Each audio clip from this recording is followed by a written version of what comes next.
گفتگو یہ ہے کہ حضرت ابو طالب نے اپنی اولاد کی تربیت کیسے کی۔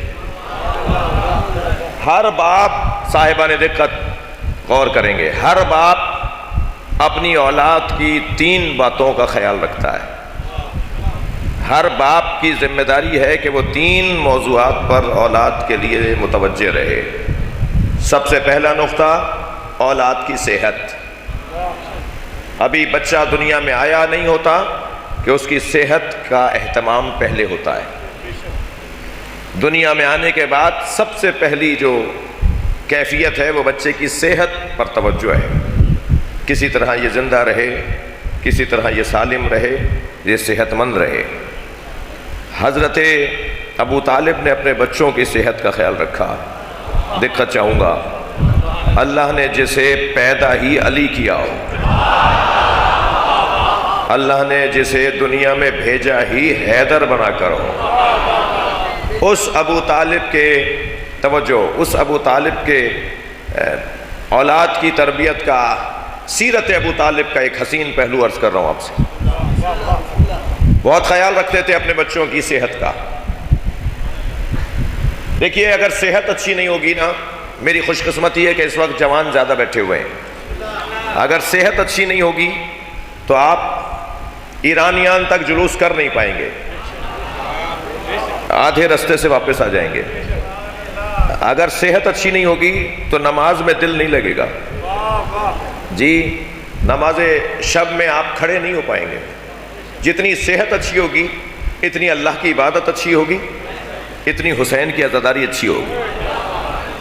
تو میں چاہوں گا صاحبان حیثیت لوگوں سے کہ اپنے علاقوں میں ورزش کا اہتمام کریں، اپنے جوانوں کی بدن سازی کا اہتمام کریں۔ اور میں غازی عباس ٹرسٹ سے بھی کوئی رشتہ رکھتا ہوں، اس لیے غازی عباس ٹرسٹ کے دوستوں سے بھی کہہ رہا ہوں، اور میٹنگ میں بھی کہوں گا، اور یہاں آپ کے سامنے بھی کہہ رہا ہوں کہ کچھ اور پروجیکٹس بھی ہیں، نیا ٹرسٹ آیا ہے، نئے ذمہ داروں میں اضافہ ہوا ہے، کہ وہ جو نئے جو منصوبہ جات ہیں اس میں ایک، چاہے بہت بڑا نہ صحیح مگر ایک جگہ ایسی ضرور بنائیں جہاں بچوں، جوانوں کی ورزش کا انتظام ہو، اور صحت اچھی ہوگی تو یہ ماتم بھی اچھا کریں گے، صحت اچھی ہوگی تو کہیں علم کا مسئلہ ہوگا تو یہ کھڑے ہوئے بھی نظر آئیں گے، صحت اچھی ہوگی تو قومی غیرت کا مظاہرہ بھی اچھا ہوگا۔ ہمیں ڈھیلا ڈھالا جوان نہیں چاہیے، ہمیں لاغر اور ناتوان جوان نہیں چاہیے، بلکہ صحت مند جوان چاہیے۔ اور علی کا چاہنے والا تو ویسے بھی کمزور نہیں ہوتا۔ بدن سازی، باڈی بنائیں، جسم بنائیں اپنا، اور ورزش کریں۔ اور یہ قرآن و حدیث کی روشنی میں عین تعلیمات اہل بیت بات کر رہا ہوں۔ مولا علی نہج البلاغہ، مولا علی دعائے کمیل میں فرماتے ہیں، قوّ علی خدمت کا جوارحی، یا اللہ میرے بدن کو اتنا مضبوط بنا دے کہ میں تیری عبادت اچھی کر سکوں۔ بدن کی مضبوطی علی کی منطق میں، علی مولا کی زبان میں، بدن کی مضبوطی کا فلسفہ اللہ کی عبادت ہے۔ جتنا بدن مضبوط ہوگا اتنا ہی دیر تک آپ نماز میں کھڑے رہیں گے۔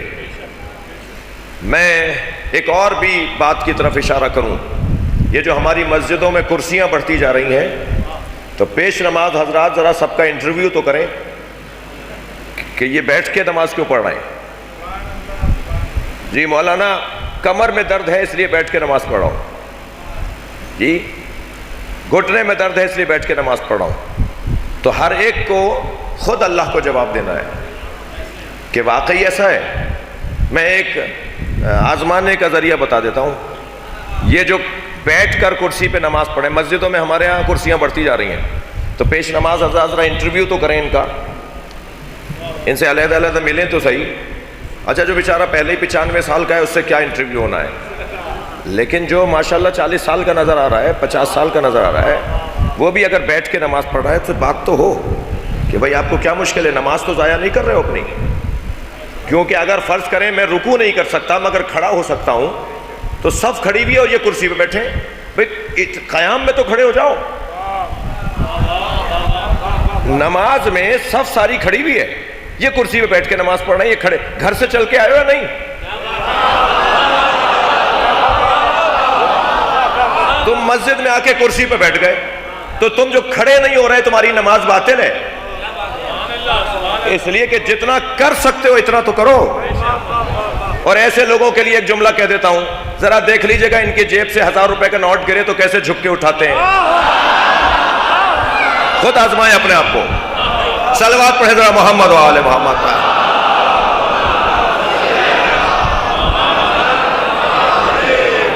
مجھے معاف کیجئے گا، میں یہ بہت اچھی بات نہیں ہو رہی۔ مولا سجاد فرماتے ہیں ہم اہل بیت کے لیے وہ دن بڑی مصیبت کا دن ہوتا ہے جس دن ہم کھڑے ہو کے نماز نہ پڑھیں۔ اور پھر فرمایا کہ میری دادی نے 3 دن تک بیٹھ کے نماز پڑھی، میرے دادا علی نے 3 دن تک بیٹھ کے نماز پڑھی، میری پھوپھی زینب نے جب بیٹھ کے نماز پڑھی تو میں نے ان سے پوچھا کہ پھوپھی اماں آپ تو عالمہ غیر معلمہ ہیں، تو فرمایا کہ کھانا اتنا کم ہے کہ میں اپنے حصے کا کھانا بھی بچوں میں کھلا دیتی ہوں، میں بغیر کھائے کتنے دن کھڑی رہوں۔ جی یہ کیفیت ہے۔ نہیں عزیزوں، میں نماز گزاروں سے گزارش کر رہا ہوں اپنے آپ کو دھوکہ نہیں دو۔ ہاں بیمار ہیں تو خود جانتے ہیں کہ کتنا کر سکتے ہیں، سجدے میں نہیں جا سکتے مگر رکوع میں جا سکتے ہیں تو رکوع میں جاؤ، یہ کیا بات ہوئی؟ سجدے میں نہیں جا سکتے تو قیام بھی نہیں کر رہے، رکوع میں بھی نہیں جا رہے۔ جتنا کر سکتے ہو اتنا کرو گے ورنہ نماز باطل ہو جائے گی۔ جی پہلے ہی ہماری نمازوں کا کیا حال ہے، کیا حال ہے ہماری نمازوں کا، بے حال نماز ہے، بے حال نمازوں میں بھی یہ حال۔ تو کچھ تو اہمیت جو اللہ نے نماز کی فضیلت رکھی ہے اس کی طرف توجہ چاہوں گا۔ بدن کمزور اللہ کو اچھا نہیں لگتا، مضبوط بدن کے لوگ، گزارش کروں گا انتظامیہ کے لوگوں سے بھی اور سیاسی لوگوں سے بھی جو اقتدار میں ان لوگوں جن کے پاس فنڈز آتے ہیں مسائل حل کرنے کا، تو اس طرح کے سینٹرز ہر علاقے کے اندر بنائیں تاکہ ہمارے جوان چاق و چوبند رہے، صحت مند رہے اور اچھا رہے۔ حضرت ابو طالب بنی ہاشم کے بچوں میں 2 مقابلے کرواتے تھے، ایک ریس کا دوڑ کا مقابلہ اور ایک کشتی کا مقابلہ۔ ناراض تو نہیں ہو رہے؟ ایک دوڑ لگانے کا مقابلہ اور ایک کشتی کا مقابلہ حضرت ابو طالب کرواتے تھے بنی ہاشم کے بچوں میں، اور مقابلے کے بعد انہیں نوازنا، انہیں حوصلہ افزائی کرنا، ان کو ان کی قدردانی، ان کی حوصلہ افزائی فرماتے تھے۔ سن کے آپ کو خوشی ہوگی، میں پڑھ رہا ہوں کہ امیر المومنین جب مقابلے کے وقت میں آتے تھے نا تو فرماتے تھے بابا مجھے دوڑنے والا مقابلہ اچھا نہیں لگتا،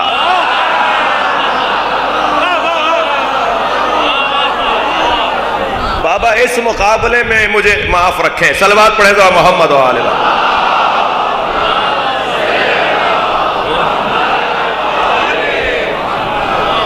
اس مقابلے میں علی شریک نہیں ہوتے تھے، توجہ ہے؟ مگر ایک اور مقابلہ تھا جو کشتی کا مقابلہ تھا، اس میں مولا کائنات شریک ہوتے تھے، اور کبھی ایسا نہیں ہوا، توجہ، کہ کسی نے علی کو ہرایا ہو۔ جس کے نام میں بھی زیر نہ ہو وہ زیر کیسے ہوگا؟ ہمیشہ میرے مولا غالب رہے، ہمیشہ میرے مولا نے کشتی میں اپنے سامنے والے کو ہرایا۔ سن کر آپ کو خوشی ہوگی کہ جس مقابلے میں علی مثلا 10 بچوں کو پچھاڑ دیتے تھے، گرا دیتے تھے، اس پر غالب آ جاتے تھے، تو وہ آپس میں دوسرے دن کی تیاری کرتے تھے کہ علی نے آج یہ اور یہ انداز اپنایا ہے، اور یہ سب اسی کی تیاری کر کے آتے تھے، اور جب دوسری دفعہ مولا آتے تھے تو ایک نیا انداز ہوتا تھا، اور پھر یہ کہتے تھے کہ آج علی نے یہ انداز اور اس دن یہ انداز، تو ان دونوں اندازوں پر توجہ رکھو۔ مگر جب علی پھر بعد والے مرحلے پہ آتے تھے تو ایک نیا انداز۔ ہمیشہ علی کا مقابلے والے کو، مقابل کو پچھاڑنے کا جو انداز ہوتا تھا وہ مختلف ہوتا تھا، اور اتنا مختلف اور اتنا غالب یہ انداز تھا کہ آپ کا نام حضرت ابو طالب نے ظہیر رکھ دیا۔ ظہیر کہتے ہیں جس کی پشت مضبوط ہو، جی جس کی کمر مضبوط ہو اسے ظہیر کہتے ہیں. جی الان انکسر ظہری، یہ مصائب میں آپ نے جملے سنے کہ مولا حسین نے مولا عباس کی شہادت میں فرمایا اب میری کمر ٹوٹ گئی. تو ظہر یعنی کمر، پشت. ظہیر جس کی پشت بہت مضبوط ہو اسے ظہیر کہتے ہیں. میاں بیوی کے رشتے میں ایک ایسا جملہ ہے جس پر زوجہ شوہر پہ حرام ہو جاتی ہے بغیر طلاق کے، اور وہ ہے زہار. ممبر کا ادب مانے ہیں، میں تفصیل میں نہیں جاؤں گا، صرف اشارہ دے دیا کہ کسی مولانا سے پوچھ لیجئے گا. زہار ایک فقہی مسئلہ ہے، وہ بھی کمر کا مسئلہ ہے. تو زہار میں کیونکہ لغت آپ کو دے رہا ہوں اس لیے یہ مثال میں نے دی ہے. زہار، زہر، ظہیر، ظاہر. ظاہر بے ظاہر کیوں کہلاتا ہے؟ اس لیے کہ وہ چھا رہا ہوتا ہے، وہ غالب آ رہا ہوتا ہے. ظاہر ہو گیا جی، ظاہر جس کا روب آ رہا ہو. مظاہرہ جی، اظہار وجود، اسے مظاہرہ کہتے ہیں. یہ جو ہم مظاہرہ کہتے ہیں نا، یہ اس کا صحیح تلفظ ہے مظاہرہ. اس کا سامنے والے پر اپنے وجود کا اظہار کرنا. ظہیر یعنی جس کی پشت مضبوط ہو. کبھی اگر مولا نظر نہ آ رہے ہوں تو فرماتے تھے حضرت ابو طالب اے نہ ظہیر ہونا، ہمارا ظہیر کہاں ہے؟ کبھی کبھی پیار سے کہتے تھے اے نہ ظہیری، میرا ظہیر کہاں ہے؟ تو حضرت ابو طالب نے مولا علی کا نام ظہیر رکھا تھا. توجہ. اور علی مولا جب بھی میدان میں اترتے تھے تو دو جملے اپنے تعارف میں ضرور کہتے تھے، یعنی یہ جملے ضرور کہتے تھے، اس سے زیادہ بھی کہتے تھے. یہ وہ دو جملے جو علی اپنے تعارف میں کہتے تھے، ان میں ایک فرماتے تھے انا الذی سمتنی امی حیدرا، انا الذی سمنی ابی ظہیرا. میں وہ ہوں جس کی ماں نے جس کا نام حیدر رکھا، اور میں وہ ہوں جس کے باپ نے جس کا نام ظہیر رکھا. پشت کے مضبوط. اور ایسے مضبوط وجود حضرت ابو طالب نے اپنے بچے کا بنایا کہ ہمیشہ نہ صرف بچپن میں بلکہ جوانی میں اور اپنی زندگی ظاہری کے آخری وقت تک بھی غالب رہے، کبھی کسی سے مغلوب نہیں ہوئے. جی میں نے کشتی اور ورزش کے حوالے سے ایک جملہ کہا ہے، تو اور تھوڑا سا ایک روایت سنانے کا دل کر رہا ہے. نبی مکرم نے ایک دن امام حسن اور امام حسین کی کشتی کروائی. اچھا کیونکہ اس لفظ سے بہت زیادہ ہمارے یہاں کچھ لفظ ایسے ہیں جو مانوس نہیں ہیں ممبر کے، تو تھوڑا سا حلق سے اترنے میں ٹائم لگے گا، مگر میرا کام ہے کہ تسلی سے بات کروں. جیسے لفظ سیاست اتنا برا ہو گیا، جیسے لفظ عشق بہت برا ہو گیا، جبکہ لفظ عشق سے اچھا لفظ کون سا ہوگا؟ عاشق کہتے ہی اسے ہیں جو حسینی ہو، اور کائنات کے سب سے بڑے عاشق کو حسین کہتے ہیں. تو عشق کا مطلب ہی کچھ اور ہے، جو مطلب کچھ اور بنا دیا گیا. ایسے ہی یہ جو لفظ یہی مضمون ہوتا ہے کہ عاشق یار کا ہر حال میں ممنون ہوتا ہے. علی کو ماننا ہر ایک کی قسمت میں نہیں ناصر، علی کو ماننے والے حلالی خون ہوتا ہے.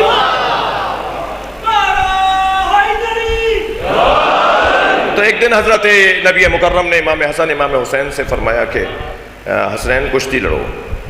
اور کچھ دیر کے بعد میر صاحب نبی فرمانے لگے حسن ادھر سے آؤ، حسن ادھر توجہ کرنا. تو جناب زہرا کی آواز آئی بابا آپ حسن کا ساتھ دے رہے ہیں، حسین کا ساتھ نہیں دے رہے. تو نبی نے فرمایا بہت دیر سے جبریل حسین کا ساتھ دے رہے تھے. القطرۃ من بحار فضائل النبی والعطرہ، علامہ مستنبط کی کتاب، جس سے میں نے آپ کو روایت سنائی ہے. دقت ہے.